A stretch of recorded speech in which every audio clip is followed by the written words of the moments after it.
राजौरी के बदहाल इलाके में लगातार एक के बाद एक हो रही मौतों का सिलसिला जारी है, मगर अब तक ये मौतें किस वजह से हो रही हैं और कौन सी ऐसी रहस्यमयी बीमारी है, इसका अभी तक पता नहीं लग पाया है। गांव के लोग दहशत में जी रहे हैं। स्वास्थ्य विभाग की तरफ से साफ कह दिया गया है कि ये ना तो कोई वायरस है और ना ही कोई बीमारी है।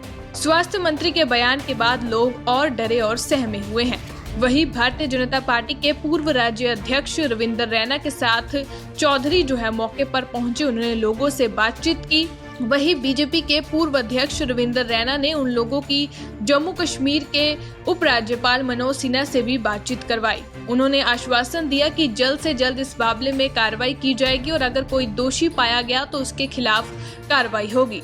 मगर दूसरी ओर राजौरी में लगातार हो रही मौतों का सिलसिला जारी है और ये आंकड़ा अब बढ़कर 16 हो गया है। असलम की मां भी बीमार थी। जीएमसी में उपचार के दौरान उनकी मौत हो गई। 60 वर्षीय जट्टी बेगम को गुरुवार को सांस लेने में दिक्कत हुई। उसके बाद उसे सरकारी अस्पताल कोटरंका में शिफ्ट किया गया। प्राथमिक उपचार के बाद उसे जीएमसी राजौरी रेफर किया गया, लेकिन जीएमसी में उपचार कर रहे डॉक्टर ने बताया कि सैचुरेशन लेवल काफी कम होने से महिला को सांस लेने में दिक्कत है। इससे उसकी हालत नाजुक बनी हुई है। वहीं देर रात उस महिला की मौत हो गई और उसकी मौत के साथ ही बदहाल में मौतों की संख्या 16 हो गई है। राजौरी से अमित शर्मा की रिपोर्ट। ट्रेजेडी है और एक ही घर की कोई मासूम बच्ची की डेथ हुई है। तो हम तो कोशिश करेंगे और सरकार से भी गुजारिश करेंगे कि जो भी हकीकत हो इसमें पूरी पूछताछ भी होनी चाहिए, और अगर ये एक मेडिकल इशू है या कोई और मसला है तो थोड़ी बहुत क्लैरिटी आनी चाहिए, ताकि न सिर्फ फैमिली को बल्कि और भी यहाँ पे लोग कंटिन्यूसली डेथ्स हुए ताकि बाकी लोग भी बचें और ये जो खौफ हरास का माहौल है इलाके में ये भी दूर हो। लोगों की जानिब से मुख्तलिफ उतना ज़्यादा इसमें सियासी नहीं बोल सकता इंसान। फिलहाल ट्रेजेडी हुई है, ह्यूमन इशू है, और फिलहाल हम सबकी कोशिश ये होनी चाहिए कि इंसाफ मिलना चाहिए, पता चलना चाहिए क्या वजह है, उसके बाद बाकी सब चीज़ें करनी चाहिए। सब लोग देखेंगे कि क्या वजह है।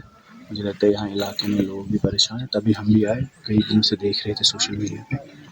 तो पहले हकीकत सामने आनी चाहिए कि मसला क्या है, ताकि लोग भी और इस घर को भी थोड़ा इंसाफ मिले, उसके बाद बाकी चीज़ इंशाल्लाह। सर शुरू दिन से सबसे पहले तो हमारी हमदर्दी है इस गमज़दा ख़ानदान के साथ।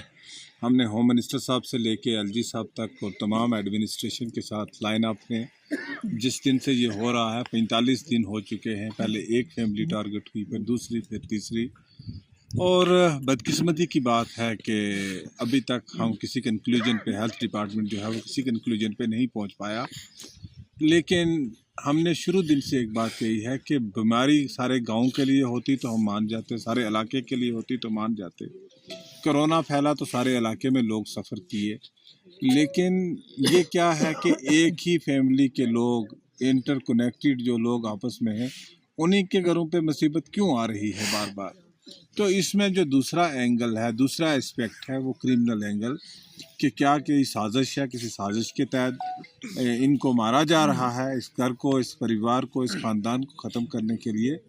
तो उस पर भी सिट बनी है, और मुझे लगता है कि आने वाले चंद दिनों में हमारी कोशिश ये रहेगी कि और कोई नया परिवार जो है वो इस हादसे का शिकार ना हो और दूध का दूध, पानी का पानी सामने आ जाए। सर इफेक्टिवली काम कर रही है इंतज़ामिया, थोड़ा वक्त देना चाहिए।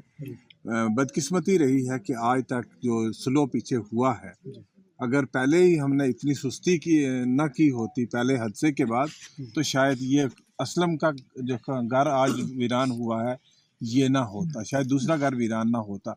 तो मेरे ख्याल से थोड़ी सी सुस्ती शुरुआत में रही है, लेकिन अब गवर्नमेंट ऑफ इंडिया की मदाखलत के साथ, एलजी साहब की पर्सनल इंटरवेंशन के साथ, अब जो है वो इन्वेस्टिगेशन तेजी से चल रही है। सर रिहाई अगर फैमिली ये भी टेकअप किया है एडमिनिस्ट्रेशन के साथ कि हम देखेंगे क्यों शिफ्ट करना है, ज़रूरत है नहीं है, ये इसका निर्णय जो है वो लोकल एडमिनिस्ट्रेशन को लेना है कि क्या इनको शिफ्ट करना है। मुझे देखिए बात ये नहीं है कि इनको, और ये हम तो कहते हैं कि ये क्रिमिनल एंगल है, ये कोई कम्युनिकेबल डिजीज़ के शिकार ही नहीं। अब सारे लोग हैं, किसने मास्क पहना हुआ है, यहाँ तो हम देख रहे हैं किसी ने मास्क नहीं पहना हुआ है, और खुदा करे हम में से भी कोई शिकार नहीं होगा। लेफ्टिनेंट गवर्नर का परिवार के साथ करना फ़ोन के ऊपर, लेकिन इस दौरान जम्मू कश्मीर के जो चुनिंदा वज़ीर आला हैं, हम इसको सियासी रंगत आज नहीं देना चाहते और इससे सियासत का कोई लेना देना नहीं है। ये एक इंसानी मसला और हम इंसानी हमदर्दी की बुनियाद पे इस पे बात करेंगे। आप फैमिली से मिले हैं, गवर्नर साहब से क्या बात हुई है कि किस तरीके की यकीन दहानी कराई गई है? बहुत ही दिलदोज ये मसला यहाँ पेश आया है रजौरी के बढाल में। एक ही ख़ानदान के 15 लोगों की, जिसमें ज़्यादातर बच्चे हैं, उनकी जान चली गई है। जिसने भी ये खबर सुनी, उस हर एक शख्स को ये बहुत तकलीफ़ हुई है। और आज हम यहाँ इस गांव बढाल, जो कि बुदल कॉन्स्टिट्यूंसी में है, यहाँ पहुँचे हैं। फार्मर मिनिस्टर जनाब चौधरी जुल्फ़कार साहब, हमारे सीनियर लीडर मोहम्मद इकबाल मलिक साहब और तमाम साथी हजरात यहाँ चौधरी असलम साहब के यहाँ घर इस मकाम में पहुँचे हैं। दुख की इस घड़ी में, मुश्किल की इस घड़ी में तमाम लोग, हम सब इस परिवार के साथ खड़े हैं। ये बहुत ही दिल को तकलीफ़ देने वाला एक ऐसा वाक़या यहाँ पेश आया है, वो अल्फाज नहीं है जिसमें इनके दर्द को बयां कर सकूं।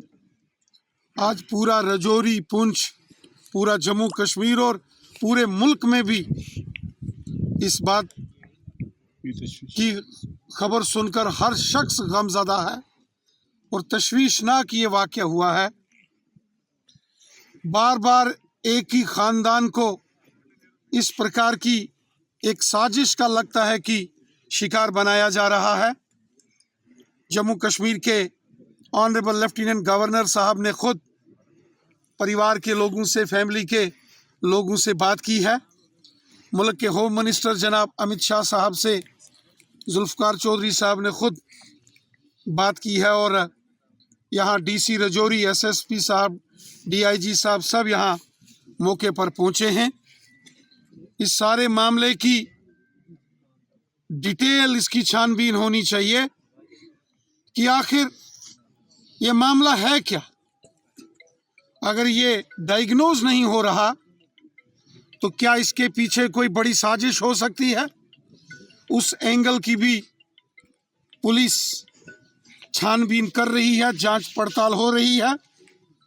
खुद लेफ्टिनेंट गवर्नर जनाब मनोज सिन्हा साहब ने असलम साहब से यहाँ बढाल में बात की है। खुद मेरी खुद की बात और जुल्फ़कार चौधरी साहब ने मुल्क के होम मिनिस्टर अमित शाह साहब से भी कल रात को बात की है। आज हम यहाँ खुद पहुँचे हैं और हम चाहते हैं कि इस फैमिली के साथ इंसाफ होना चाहिए। सरकारी तौर पर जो भी मदद इमदाद होगी सरकार करेगी। सरकार का ये फ़र्ज़ है कि इस दुखी परिवार की मदद करना, और सरकार की ओर से, मरकज़ी हुकूमत की ओर से, एडमिनिस्ट्रेशन की ओर से हर प्रकार की मदद इस परिवार की करेंगे। लेकिन जिस साजिश का शिकार इस परिवार के बेगुनाह लोग हो गए, उस साजिश का भी पर्दा फाश होना चाहिए। और अगर कोई इस साजिश में, अगर ये साजिश है तो फिर कोई बचेगा भी नहीं। ये भी मैं असलम साहब और इनके पूरे परिवार को यकीन दहानी कराता हूँ।